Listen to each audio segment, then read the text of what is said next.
નમસ્કાર. આકાશવાણી અમદાવાદ વડોદરા પ્રાદેશિક સમાચાર હિના મોદી વાંચે છે. સૌપ્રથમ મુખ્ય સમાચાર. નવરાત્રિમાં ખેલૈયાઓની સલામતી અને વેપારીઓની સરળતા સુનિશ્ચિત કરવા માટે ગૃહ રાજ્યમંત્રીએ પોલીસને સૂચના આપી. પ્રધાનમંત્રી નરેન્દ્ર મોદી આવતીકાલે આકાશવાણી પરથી મન કી બાતની 114મી કડીમાં પોતાના વિચારો રજૂ કરશે. રાજ્યપાલના હસ્તે સોમનાથની ભક્ત કવિ નરસિંહ મહેતા યુનિવર્સિટીના 50,000 કરતાં વધુ વિદ્યાર્થીઓને પદવી એનાયત. રાજ્યમાં આજે પણ મેઘમહેર યથાવત. છેલ્લા 12 કલાકમાં 147 તાલુકાઓમાં વરસાદ. સૌથી વધુ ભાવનગરના મહુવામાં 4 ઇંચ કરતાં વધુ વરસાદ વરસ્યો. અને ગુજરાત ફૂટબોલ એસોસિએશન આયોજિત Reliance cup senior men's inter district football ટુર્નામેન્ટમાં ચેમ્પિયન બનતી જૂનાગઢની ટીમ. સમાચાર વિગતવાર. આગામી નવરાત્રિના ઉત્સવને લઈને પોલીસ તંત્રને ગૃહ રાજ્યમંત્રી હર્ષ સંઘવીએ સૂચનાઓ આપી છે. આ વર્ષે પણ વેપારીઓ સારી રીતે ધંધો રોજગાર કરી શકે અને રાજ્યના નાગરિકો ઉત્સાહપૂર્વક નવરાત્રિ પર્વ ઉજવી શકે તે માટે પોલીસ તંત્રને ખાસ સૂચના અપાઈ હોવાનું શ્રી હર્ષ સંઘવીએ જણાવ્યું છે. જોકે તેમણે લોકોને કોઈને ખલેલ ન પહોંચે તે રીતે નવરાત્રિ ઉજવવા અપીલ કરી છે.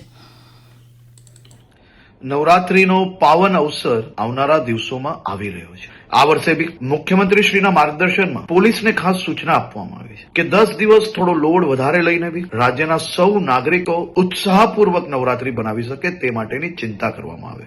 સાથે સાથે સૌ ખેલૈયાઓ અને આયોજકોને બી વિનંતી છે કે આપણું મ્યુઝિક, ડીજે, બેન્ડ આ બધું આપણા જ આજુબાજુમાં રહેતા લોકો તે હેરાન ના થાય તેની બી જવાબદારી આપણી છે. આપણા રાજ્યની અંદર મોડે સુધી ગરબા તમે રમી શકો તે માટે ભૂપેન્દ્રભાઈ પટેલની સરકાર દ્વારા સંપૂર્ણ વ્યવસ્થાઓ કરવામાં આવી છે. અમદાવાદ પોલીસે આજે નવરાત્રી દરમિયાન લાઉડ સ્પીકરના ઉપયોગ અંગે જાહેરનામું બહાર પાડ્યું છે. તે અનુસાર શહેર પોલીસે 3 ઓક્ટોબરથી 11 ઓક્ટોબર સુધી એટલે કે નવરાત્રીના 9 દિવસ દરમિયાન રાત્રે 10 વાગ્યાથી 12 વાગ્યા સુધીમાં માઇક અને loud speaker system, speaker, public address સિસ્ટમનો ઉપયોગ કરવાની મંજૂરી આપી છે. જોકે રાત્રિના 12 વાગ્યા બાદ માઇક કે લાઉડ સ્પીકર વગાડવાની મંજૂરી નથી તેમ જણાવ્યું છે.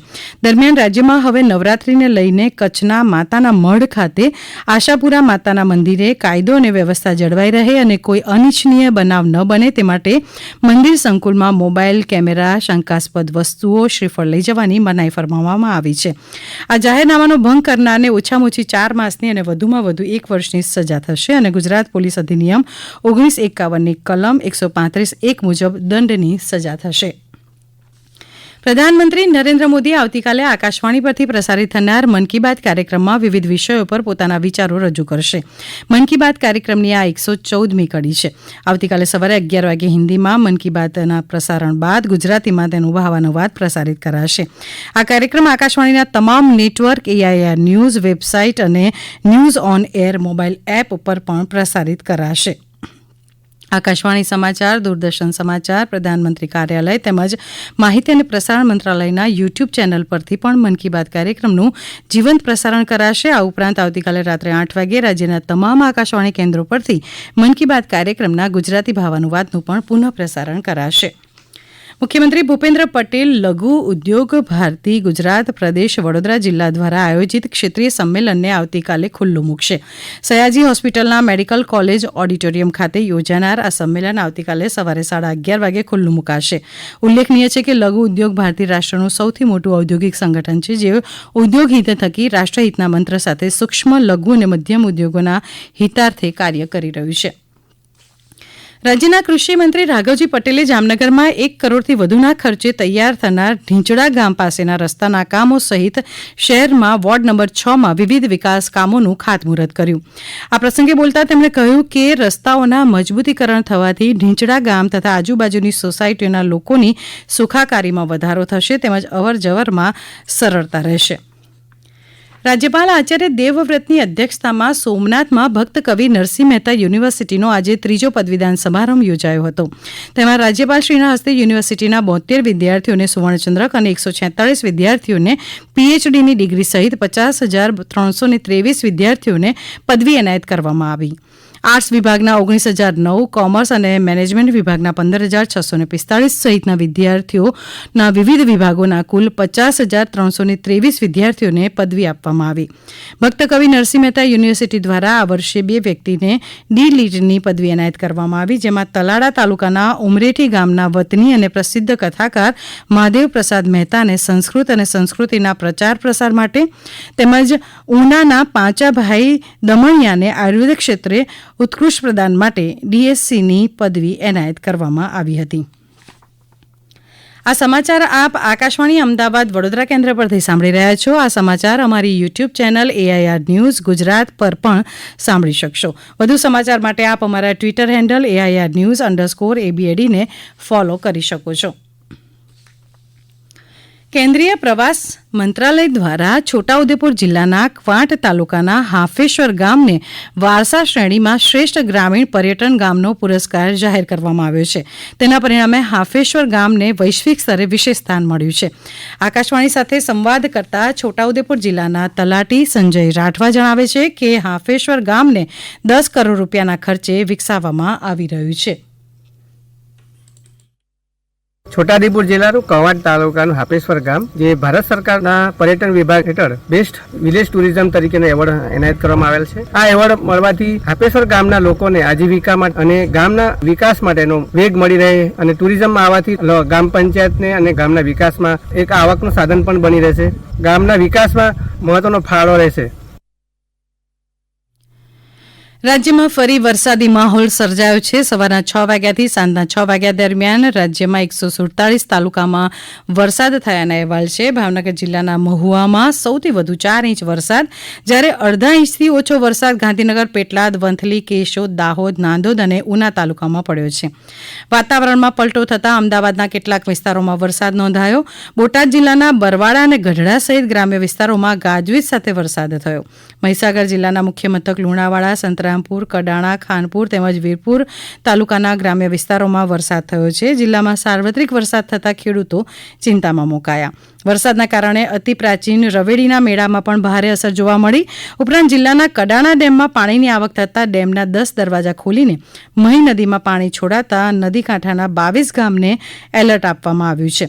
વલસાડ જિલ્લામાં આજે દિવસ દરમિયાન 1 ઇંચ જેટલો વરસાદ નોંધાયો. જિલ્લામાં મોડી રાત્રે ગાજવીજ સાથે થયેલા વરસાદને લીધે નીચાણવાળા વિસ્તારોમાં પાણી ભરાયા હતા અને વાહન વ્યવહારને અસર થઈ હતી. તો ઉપરવાસમાં થયેલા ભારે વરસાદના કારણે સરદાર સરોવર નર્મદા બંધના 10 દરવાજા 1.3 મીટર ખોલવામાં આવ્યા છે અને નર્મદા નદીમાં 1,45,000 ક્યુસેક પાણીની આવક થઈ છે. નર્મદા ડેમ 138.40 મીટર અને કરજણ ડેમ 113.83 મીટરની સપાટીએ પહોંચ્યો છે. ગુજરાત રાજ્ય ફૂટબોલ એસોસિએશન દ્વારા યોજાયેલી 42મી Reliance cup senior men's inter district football tournament જૂનાગઢની ટીમે જીતી લીધી છે. આજે સવારે ગાંધીનગર ખાતે રમાયેલી ફાઇનલ મેચમાં જૂનાગઢની ટીમે ગાંધીનગરને 4-0થી પરાજય આપ્યો હતો. મેચની શરૂઆતથી જ જૂનાગઢની ટીમે મેચ ઉપર પકડ જમાવી દીધી હતી. છેલ્લે જૂનાગઢની ફૂટબોલ ખેલાડીઓએ શાનદાર પ્રદર્શન કરીને મેચ જીતી લીધી હતી.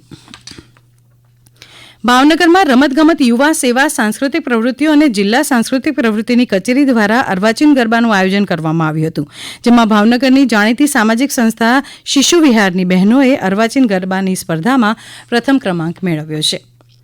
કેન્દ્રશાસિત પ્રદેશ દમણ અને દીવમાં કાનૂની સેવા સત્તામંડળ દમણ અને દમણ બાર એસોસિએશન દ્વારા દમણ કોર્ટ પરિસરમાં રાષ્ટ્રીય લોક અદાલતનું આયોજન કરવામાં આવ્યું. આ રાષ્ટ્રીય લોક અદાલતમાં સિવિલ, ક્રિમિનલ, બેંક, નગરપાલિકા, ગ્રામ પંચાયતના કેસોનું સમાધાન કરવામાં આવ્યું હતું. તાપીમાં પ્રભારી અને પાણી પુરવઠા વિભાગના મંત્રી મુકેશ પટેલના અધ્યક્ષ સ્થાને નિઃશુલ્ક મેગા મેડિકલ કેમ્પ યોજાયો. આ મેડિકલ કેમ્પમાં 62 ગામોના 7,000થી વધુ લાભાર્થીઓએ નોંધણી કરાવી હતી. સ્વચ્છતા હી સેવા અંતર્ગત સમગ્ર રાજ્યમાં અત્યાર સુધીમાં 15,000થી વધુ વૃક્ષોનું વાવેતર કરવામાં આવ્યું, જેમાં જામનગર જિલ્લાની જાંબુડા ગ્રામ પંચાયત ખાતે કેબિનેટ મંત્રી રાઘવજી પટેલના અધ્યક્ષસ્થાને સ્વચ્છતા હી સેવા અભિયાન અંતર્ગત સખી ટોક શો યોજાયો હતો.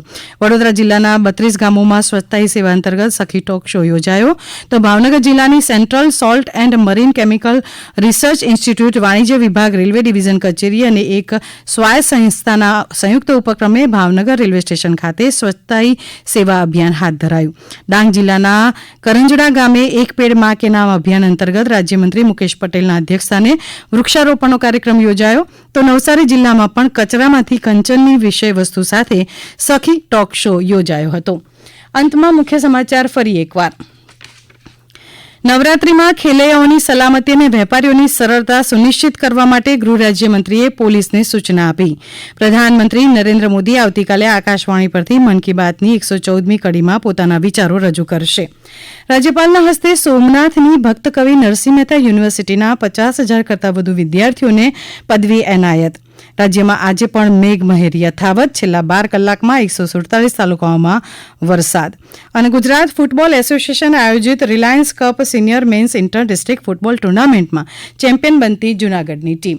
આકાશવાણી અમદાવાદ વડોદરા કેન્દ્ર પરથી પ્રાદેશિક સમાચાર પૂરા થયા.